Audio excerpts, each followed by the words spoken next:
nombre es Jorge Alberto Ceballos, soy veterano de guerra, estuve en Malvinas en Puerto Darwin con el Regimiento 2 de Infantería de Mercedes Corrientes. Yo soy nacido y criado acá en Santa Fe Capital, toda mi vida la pasé en Villa del Parque. A los 6 7 años, viviendo en Villa del Parque, perdí a mi padre porque lo mataron en un boliche, como se decía antes, y después de ahí andaba en la vida como, porque me había quedado con mi vieja nomás y varios hermanos. Así que a los 14 años me fui a Buenos Aires, porque antes nos colábamos en los trenes, como se decía vulgarmente, y nos íbamos a retiro, pues como los trenes iban y venían, entonces con unos amigos nos fuimos a Buenos Aires y después me fue a buscar mi vieja. Pero me crié de los 13, 14 años hasta los 17, 18 que me tocó el servicio militar.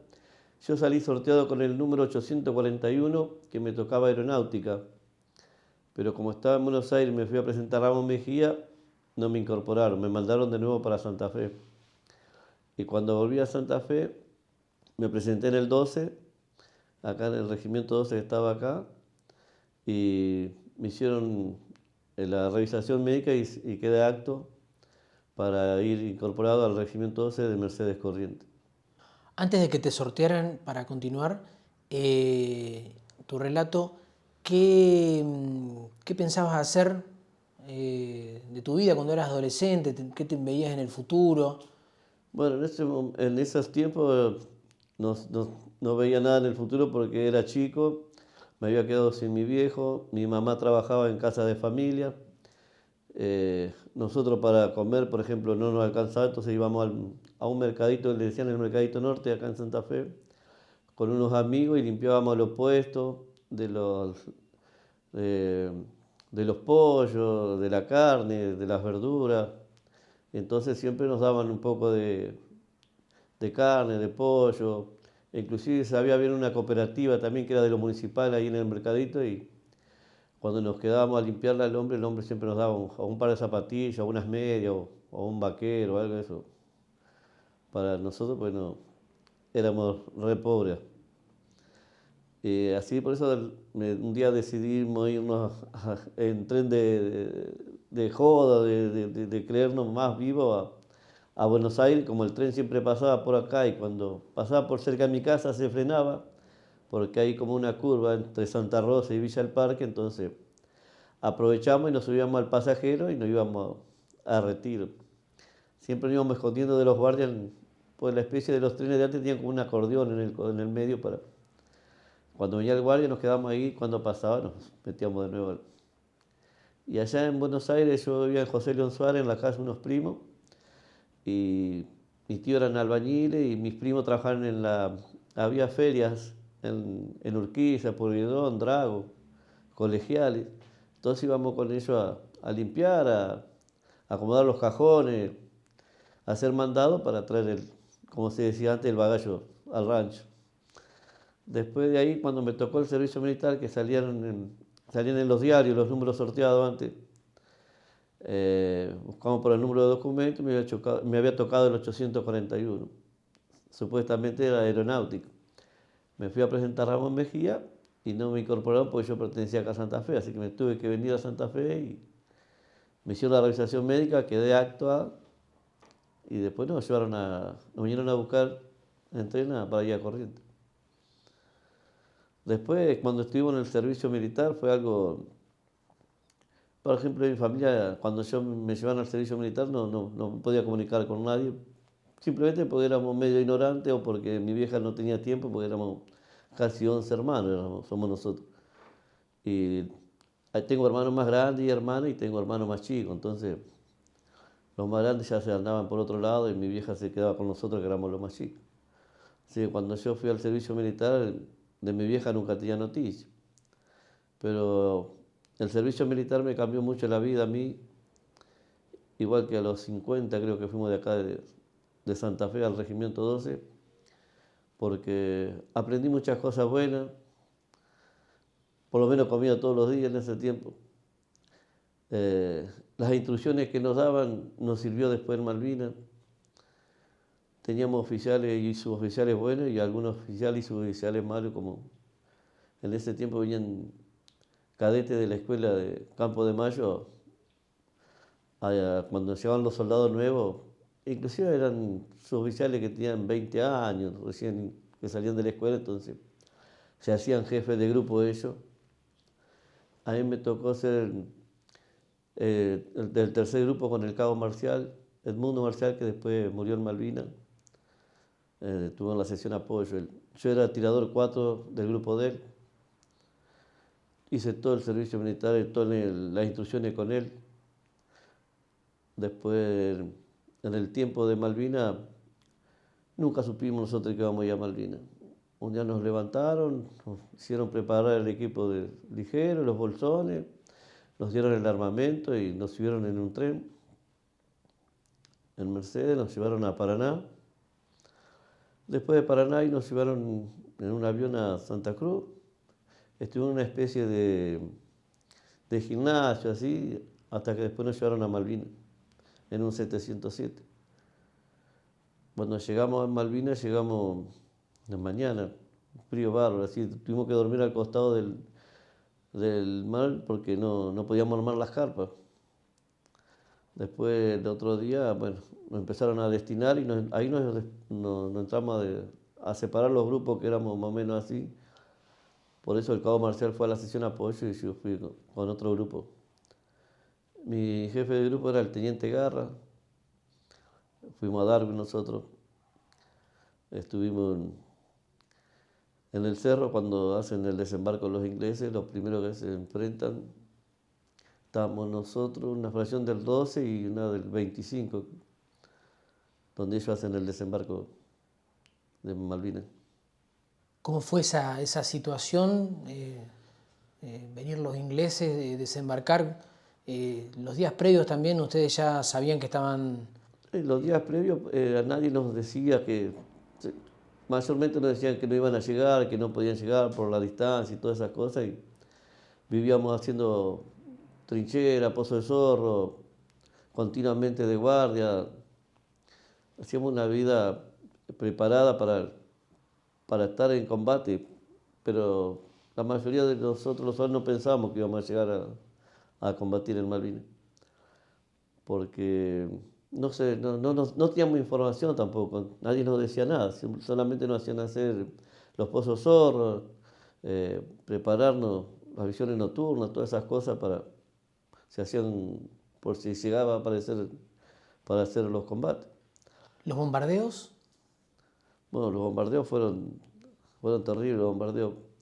Cuando ellos hacen el desembarco, nosotros estábamos en el cerro y vemos que ellos desembarcan y se da la orden, se avisa, el jefe nuestro avisa a las otras posiciones que estaban en el desembarco y ahí se empezó a pasar órdenes, a preparar todo y empezar.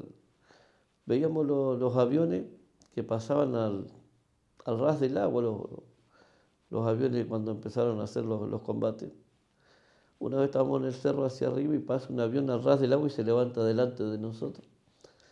Hasta se vio la parte del casco del piloto cuando se levanta el avión, Sea Harrier. Y ahí, bueno, ahí nos dimos cuenta realmente lo que era estar en la guerra y cuando empezaron los combates.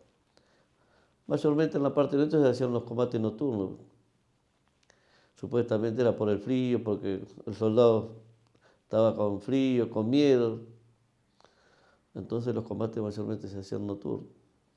¿Cómo era un poco el espíritu tuyo y el de tus compañeros? ¿Cómo vivenciaron esa primera experiencia de la guerra?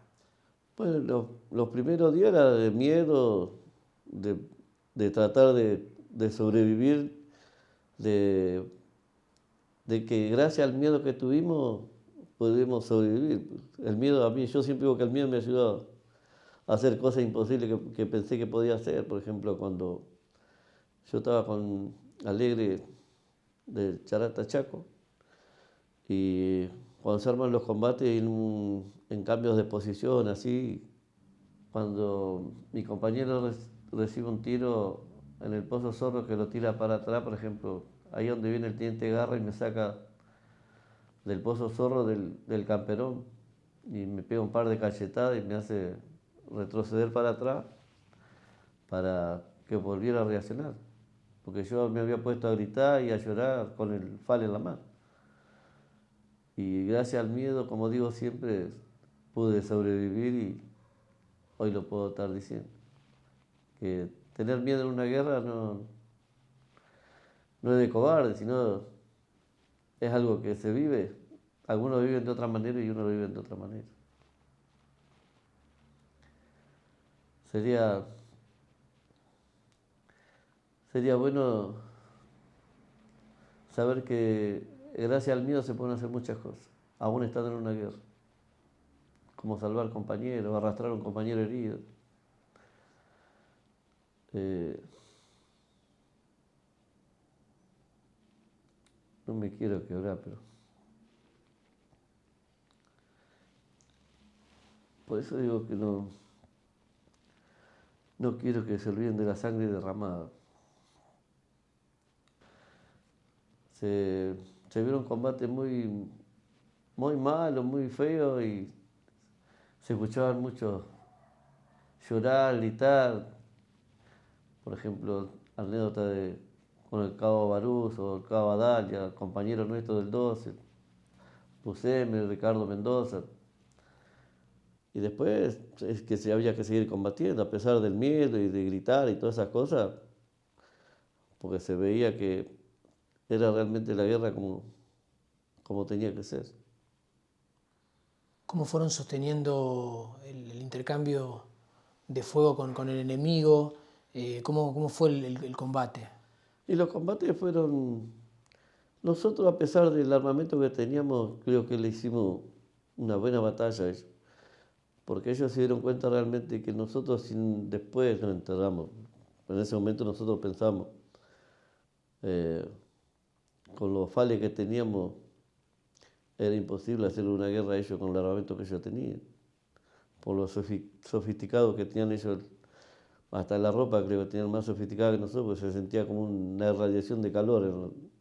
O, si no, o nosotros pensábamos que era eso y era el frío y el miedo que teníamos nosotros. Pero los combates, eh, combatimos con lo que tuvimos y con lo que pudimos.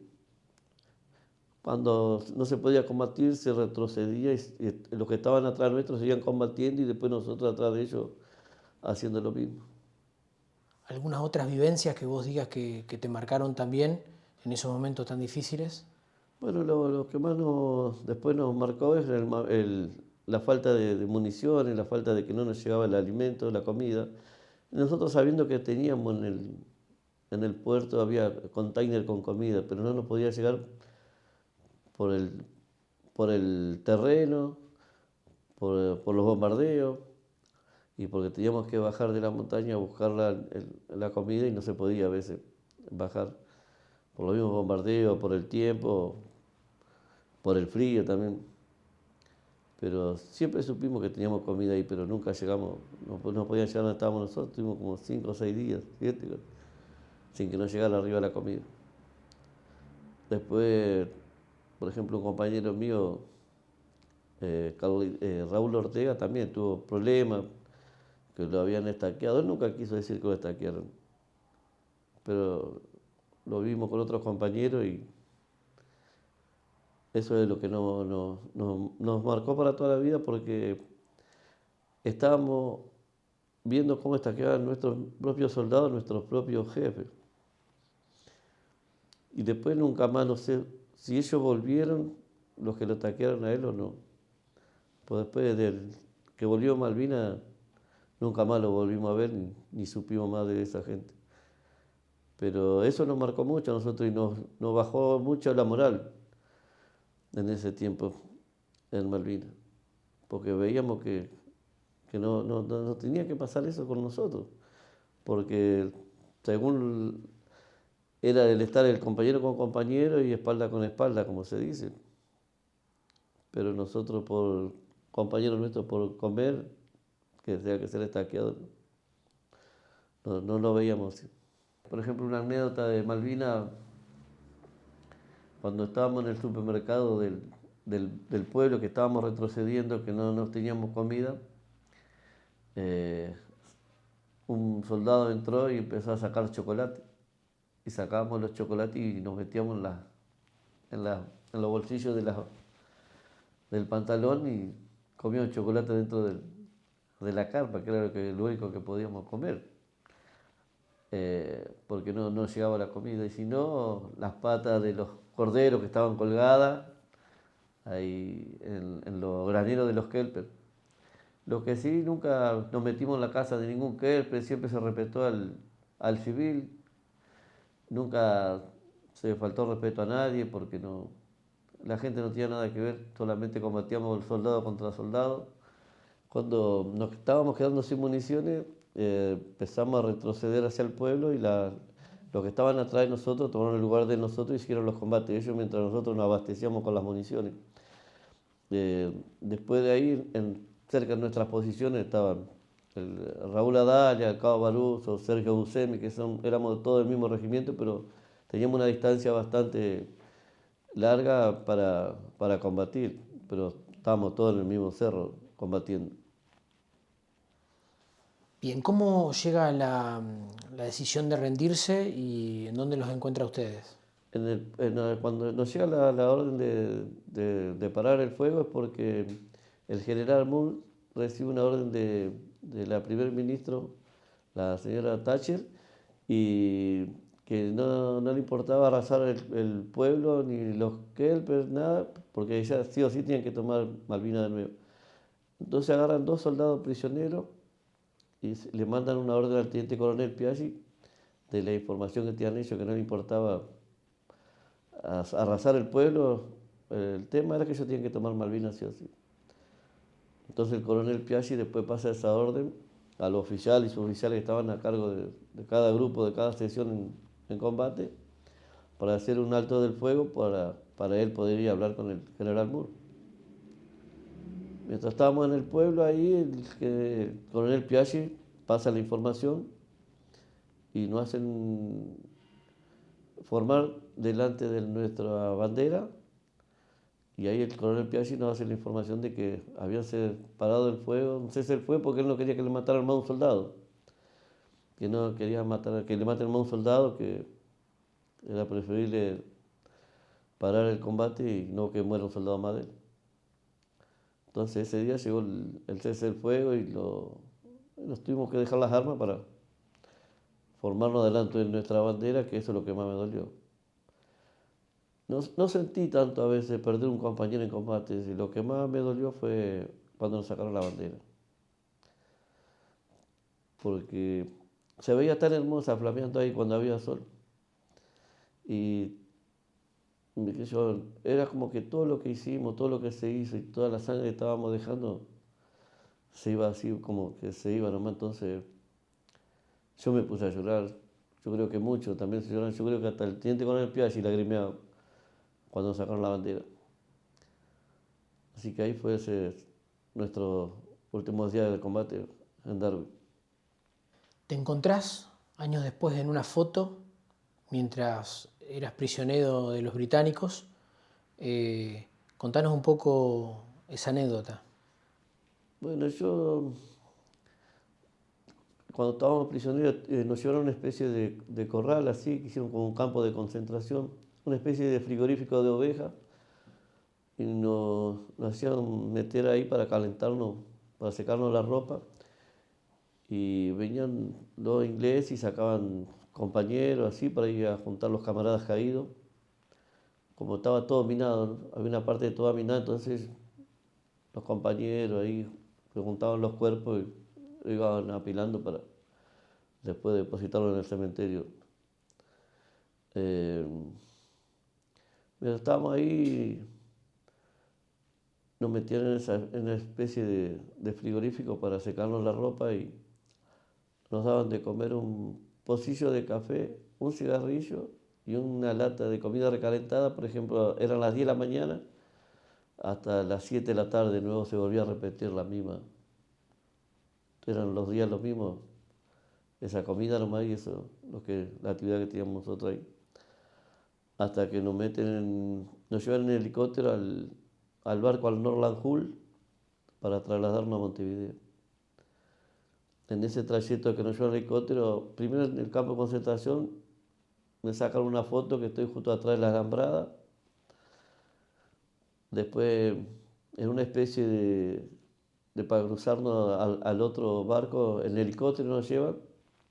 Y hay una filmación que también se me ve en la parte, en el segundo helicóptero donde desembarco. Después hay una foto, hay un video donde yo lo vi en el año 99 en la heladería Necochea en Boulevard, que cuando nos suben al helicóptero, no se pone la mano en la cabeza y yo hago la seña de la B, pero no, como tenían las cosas con la manta, se ve en ese documental y nunca más lo pude encontrar, que se llamaba Alerta Roja, el documental ese, era de la BBC de Londres. Y después nos llevaron a Montevideo, ahí nos recibieron, nos metieron en un colectivo y nos llevaron a Campo Mayo. Ahí en Campo Mayo, por ejemplo, muchachos que habían llegado con 45 kilos, estábamos todos a la miseria. Nos daban de comer 5 veces por día. Desayuno, después como las 11, después a las 2, después a la tarde, después a la noche. Y después de ahí nos llevaron a Mercedes Corrientes en un tren.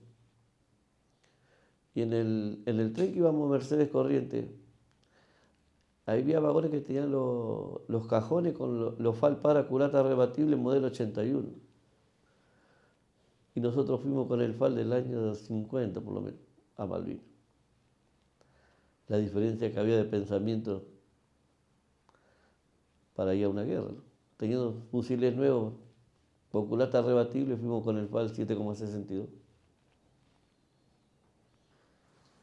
¿Te acordás una vez que regresaste, con quién fue el primer contacto de tu familia que tuviste? No, lo que pasa es que yo no nos dejaban comunicar con nadie. Ni siquiera cuando estuve en Malvinas, sí, tengo una hermana que se llama Marga, que ella me escribía, mandaba carta. Y el jefe del regimiento que había quedado le había contestado a mi hermana que no se podía mandar encomiendas, que solamente me podía escribir cartas y que él me las hacía llegar a Malvinas. Yo las tenía esas cartas, porque las teníamos en el pozo así. Traje, creo que una o dos las tiene mi hermana y después quedaron como 2 o 3 más en la trinchera en el pozo de Malvinas. Después cuando que nos llevaron a Corrientes para allá, que habíamos terminado, nos tuvieron como una semana y era continuamente el tema Malvinas no se tenía que tocar porque era todo confidencial, todo secreto de Estado. Así que nos tuvieron una semana ahí, nos trataron bien, nos lavaron un poco la cabeza y nos dieron la baja. Un día nos levantaron a la mañana y dijeron, bueno, se van de baja, nos dieron el documento y nos largaron a la ruta. Para cruzar a Mercedes había como 3 kilómetros del regimiento hasta el pueblo. Así que nos fuimos, éramos como 7 muchachos que más o menos veníamos para acá. Y nos pusimos a hacer dedos. Nos venimos en un camión jaula hasta la Canchullón, porque antes cuando pasaba la autopista de Iturraspe, entonces nos bajamos ahí atrás de la Canchullón. Llegué como a las 11 de la noche a mi casa y estaba mi vieja con mis hermanas, pues nunca habían recibido noticia mía ellos después de Malvinas. Simplemente lo que decía mi hermano. Así como llegué, golpeé la puerta, bueno, mi vieja casi se me muere, se empezaron a llorar, mi hermano, todos, nos pusimos a llorar todos.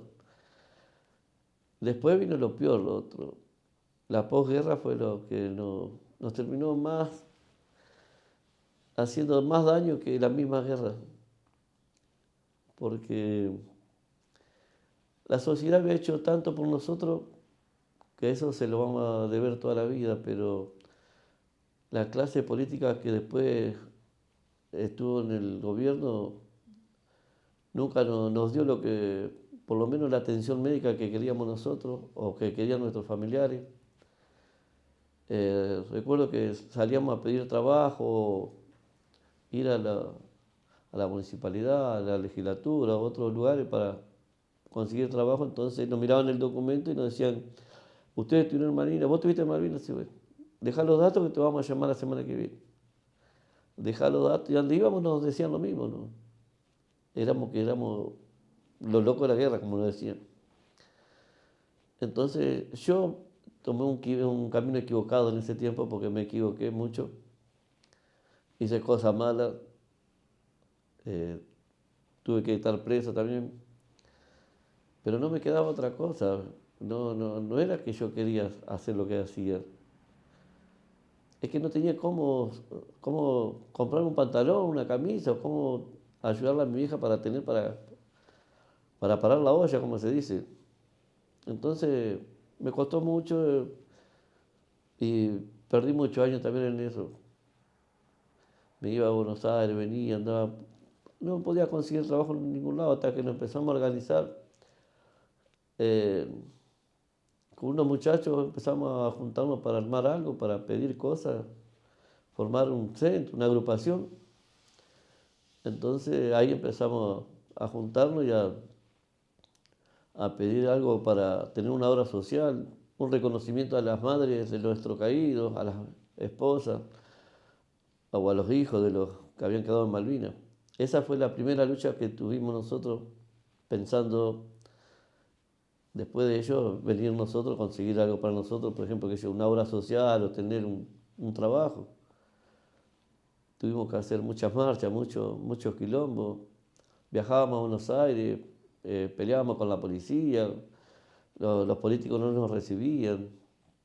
Y bueno, nos llevó tantos años que nos costaron más de 700 muchachos que se suicidaron por eso, más que en Malvinas. Recuerdo que nosotros para entrar en la municipalidad le tuvimos que tirar bomba con un mortero. Ahí a la municipalidad le tiramos. Yo había llevado un pibe, era amigo, ¿no? Que se ponían los morteros en el hombro y tiraban a las ventanas de la municipalidad, en el año 89, 88, 89. Estaba el Turco Bey, que fue el que nos dio una mano y nos dio 5 puestos de trabajo, el Turco. Y nos dijo, voy a empezar con 5 puestos de trabajo, pero ustedes se merecen mucho más. Bueno, hicimos una especie de elegir lo que más necesitábamos trabajar y ahí empezamos a pedir trabajo para otros, a buscar leyes o a crear leyes para beneficio de los familiares de los caídos. Pues nosotros sabíamos que siendo una ley para los familiares o para las madres o los padres de los caídos, pues veníamos nosotros, que algo nos iba a tocar a nosotros. Nos costó muchos años, muchos muchachos se terminaron suicidando por eso, porque los 10, 15 años primero de los gobiernos democráticos nos mataron, nos dejaron retirados. Y a muchos que vinimos mal, nos costó mucho. Por ejemplo, perder la libertad de uno es lo más sagrado, pero no te quedaba otra cosa. Si vos le decías a la gente en ese momento, ¿por qué lo hacía? Y si vos le decías que porque no tenía trabajo, ¿qué te va a decir? Entonces, o sea, yo hablo por mí, por lo que yo pasé, pero hay otros muchachos que también lo han pasado peor que yo. Hoy en día podemos hablar de cuántos muchachos se han quitado la vida por eso mismo. En Buenos Aires también. ¿Cuánto nos costó? E inclusive hasta hoy el mismo. Nosotros tenemos compañeros que todavía te están haciendo una revisación médica para que le den un anexo 40. 42 años, 41 años, 2 años. Después haciendo una revisación médica. Es una burla para los veteranos. La clase política, hay políticos que les podés sacar el sombrero y hay políticos que no. Inclusive hasta el mismo presidente que tenemos ahora. Yo a veces me pregunto, si yo viviera cerca, yo lo cagaría trompado por vende patria. Porque lo que está haciendo este tipo es traición a la patria. Se olvidó de los que quedaron en Malvinas, de los que se unieron con el Belgrano. Ese tipo no tiene ni idea de lo que está haciendo con nuestro país. Y lo que más duele es la gente que está cerca lo deja hacer lo que quiere. No es ideología política, simplemente lo que uno ve y lo que uno pasó por los compañeros que quedaron en Malvinas. Porque es como que la sangre nuestra, como dijo Aldo Rico, se seca rápido la sangre del soldado. Entonces, a un tipo como este que está puesto por los intereses británicos, ¿qué le puede interesar la sangre de los caídos? Respecto a la sociedad argentina y al pueblo argentino, decías que siempre están agradecidos porque, a pesar de que lo quisieron ocultar, el pueblo siempre estuvo cerca de ustedes. ¿Cuál es el reconocimiento cada vez que hay un desfile, un acto conmemorativo? ¿Qué sienten ustedes con...? Nosotros sabemos que a la sociedad le vamos a estar toda la vida agradecidos y no va a alcanzar el tiempo a veces, no va a alcanzar el tiempo a veces para devolverle nosotros todo lo que lo que hicieron por nosotros en Malvinas. Gente que se ha desprendido de cosas, cuentan, cosas importantísimas, cosas de familia, alhajas, valores, para darnos una mano a nosotros en Malvinas. Por eso nosotros con la sociedad, cada vez que podemos estar, vamos a estar siempre, como ha pasado en las inundaciones, como ha pasado en el Chaco. Nosotros hemos llevado comida y ropa al Chaco, nos hemos metido en el monte a llevarle cosas a la gente, agua potable, porque sabemos que tenemos que estar agradecidos y vamos a hacer todo lo que podamos hacer por la gente. La inundación del 2003, donde yo también, en Villa del Parque, él tapó toda el agua, todo, que perdí todo en mi casa, los veteranos de todo el país vinieron a traernos comida acá al Centro de Combatientes de Santa Fe, donde yo estuve alojado. La gente de acá de Santa Fe y del país es re solidaria. Y aunque no lo crea, el humilde es el que más solidario es en caso de emergencia así. Por eso nosotros estamos siempre con la sociedad que cuando hay una emergencia o pasa algo, los veteranos siempre vamos a estar. Es una forma de devolverle. También es para nosotros mismos un orgullo poder hacer algo por la sociedad. Por nosotros mismos también. Tuve un merendero como 3 años en Villa del Parque, porque hay mucha miseria, mucha pobreza, mucha gente trabajadora que no alcanza para darle de comer a los chicos, y yo me había propuesto, como yo sé lo que es pasar hambre y lo que es a veces no tener, no solo en la guerra, sino en mi infancia, no tener para una taza de leche, un mate cocido, entonces me había propuesto hacer algo y puse una especie de merendero en mi casa y hacía una chocolatada, por ejemplo, a la tarde, se hacían unas tortas fritas, se hacían una rosquita, por ahí cuando conseguíamos hacíamos bolas de fraile con dulce membrillo, y más o menos eran para 60 chicos, más o menos se hacía eso. Y lo pudimos hacer bastante tiempo. Después de 2 o 3 años ya empezó a mermar la cosa porque las cosas se fueron más caras, no alcanzaba a comprar, y cuando íbamos a pedir, antes nos daban 10, nos daban 5, después 3, después 2, y la gente ya empezó a buscar por otros lados, pues ya empezaron a haber más merenderos en otro lugar, entonces la gente me venía a buscar la leche a mi casa y después iba y comía en otro merendero o buscaba más cosas en otro merendero. Y ahora, con este gobierno y con lo que viene pasando, tuvimos que dejar de lado el merendero porque no nos alcanza los sustentos, no nos llega mercadería, no tenemos abastecimiento y con la plata que tenemos no nos da para poder hacer tanta cantidad de leche o hacer las tortas fritas, la rosquita, las bolas de fraile. Entonces por eso a veces yo, pidiendo donaciones o pidiendo cosas a centros combatientes, los llevo a otro merendero que está en Villa Oculta y dono los fideos, la leche, quizá, para que en otros lugares donde hay más gente y que tienen más gente trabajando lo puedan seguir haciendo ellos. Solamente hago un aporte con lo que puedo y con lo que consigo de ayuda de muchos muchachos. A veces del centro de combatientes también por ahí me ayuda cuando le pido para donar algo a los merenderos, ¿sí? Esa fue una cuenta pendiente también que tendría que seguir haciéndola, pero como están las cosas hoy en día, no se puede. Así que cuando podamos lo vamos a arrancar de nuevo. Si uno se pone a mirar hacia adelante, ¿qué mensaje, qué reflexión te gustaría dejar para las generaciones presentes y las que vienen de por qué es necesario reivindicar la gesta de Malvinas y por qué hay que recordar también a los caídos? La juventud es como cuando nosotros damos charlas en las escuelas y siempre le explicamos que ellos son nuestro futuro, nuestra generación, y siempre le inculcamos que estudien mucho y que se interesen en el tema de Malvinas, porque para nosotros los argentinos, nuestra sociedad y nuestro futuro, los que están ahora y los que vienen atrás, sería un honor que algún día uno de ellos pueda flamear nuestra bandera en Malvinas. Por eso siempre le pedimos que estudien, se metan en la facultad, que se interesen en la lucha, que algún día puede llegar alguno a un lugar en el extranjero a pelear por nuestra soberanía, y que alguno de nuestros nietos pueda ir a Malvinas y quedarse a vivir ahí siendo parte nuestro.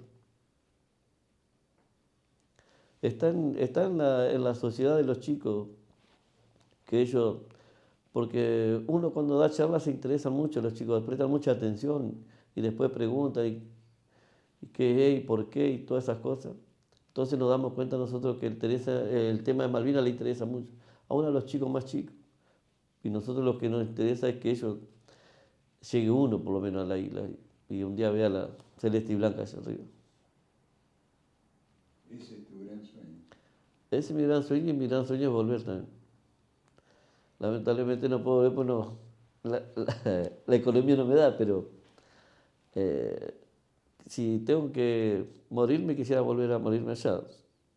Es mi sueño volver a Malvinas, tengo que volver por mis camaradas, a decirle que no lo olvidamos, que nosotros seguimos combatiendo, seguimos peleando, que nuestro sueño es volver con la bandera y a ellos decirle ahí que todavía seguimos peleando, que no vamos a dejar de luchar ni de pelear por nuestro territorio, y menos por ellos que están ahí de guardia eterna. Jorge, un placer, muchísimas gracias.